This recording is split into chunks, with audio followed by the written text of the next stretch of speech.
Glamorous lifestyle, posh cars, and all those Dolce Vita attributes are tightly associated with Hollywood. But no matter how luxurious this star lifestyle may sound, there's always the flip side of the coin.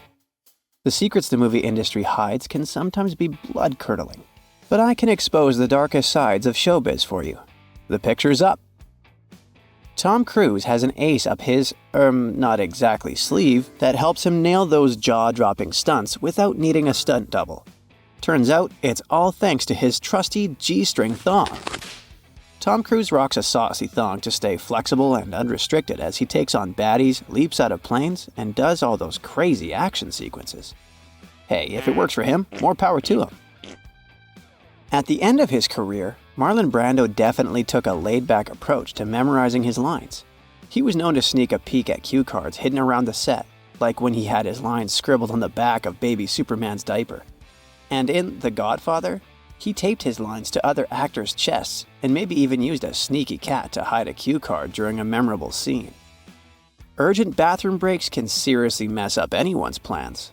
They can be especially uncomfortable if you're an actor that has to perform stunts. Ask Harrison Ford about it. He had a health condition while filming Raiders of the Lost Ark. Because of constant powder room trips, he couldn't shoot a big sword fight scene. It would take way too much time without breaks. Instead, we got that awesome moment where Indy just shoots the swordsman. The Cowardly Lion in The Wizard of Oz was wearing an actual lion pelt. That costume was no joke. It was so heavy and uncomfortable, poor guy. The Wicked Witch of the West wasn't just wearing any old makeup, she was slathering on some green, copper-based makeup that was seriously toxic. Once her makeup was applied, Margaret Hamilton couldn't even eat. All she could do was drink something using a straw.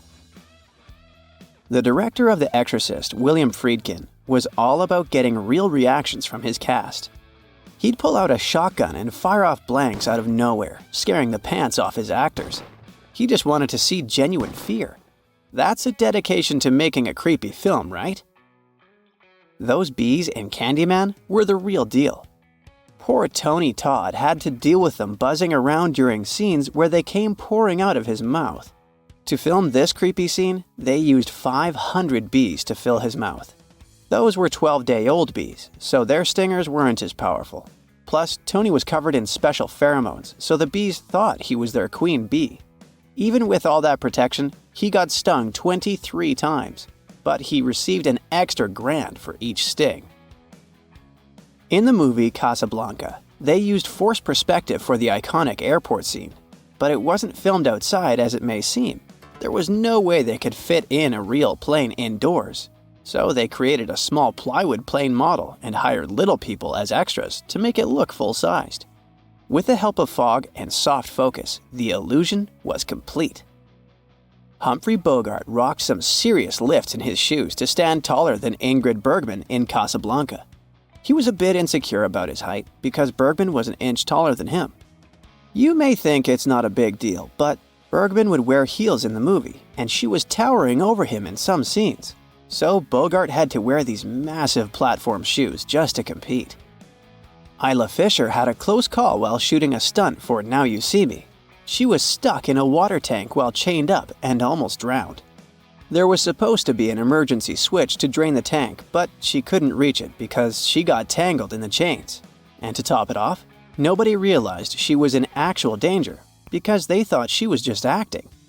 Thankfully, she was able to free herself and finally activate the switch in the nick of time. The Blair Witch Project marketing team went all out to trick people into thinking it was a real documentary.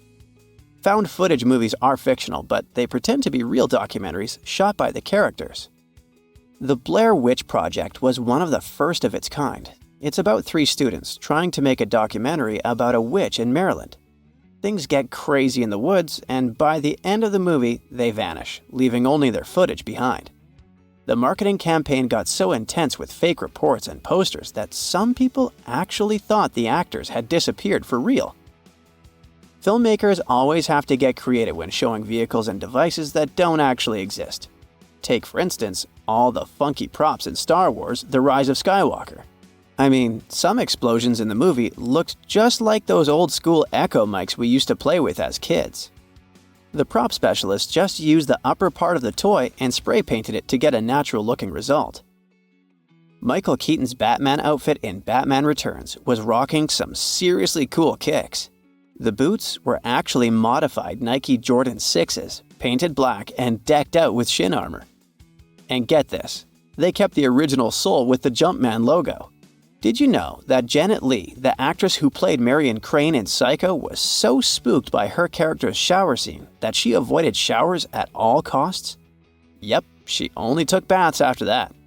If she really had to shower, she had to make sure every possible exit was sealed and kept a close watch on the door the entire time.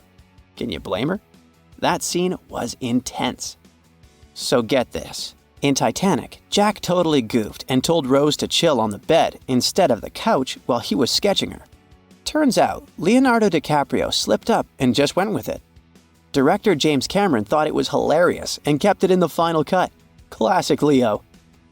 Henry Cavill's filming for Justice League and Mission Impossible 6 clashed, and Paramount straight up banned him from shaving his epic mustache. Warner Brothers had to drop a cool $25 million to CGI that stash out of the movie. Can you imagine the special effects team freaking out over that? In the 2002 Spider-Man movie, it took a whopping 156 tries to nail a seemingly innocent scene. Tobey Maguire's Peter Parker comes to the rescue of Mary Jane after she takes a tumble in the school cafeteria. Her lunch goes flying, but Spider-Man swoops in, saves the day, and catches everything on her tray. And get this, no CGI was used at all.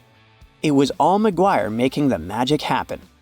Kirsten Dunst confirmed that there were no tricks, just Maguire's impressive skills, and maybe a little help from a tray glued to his hand.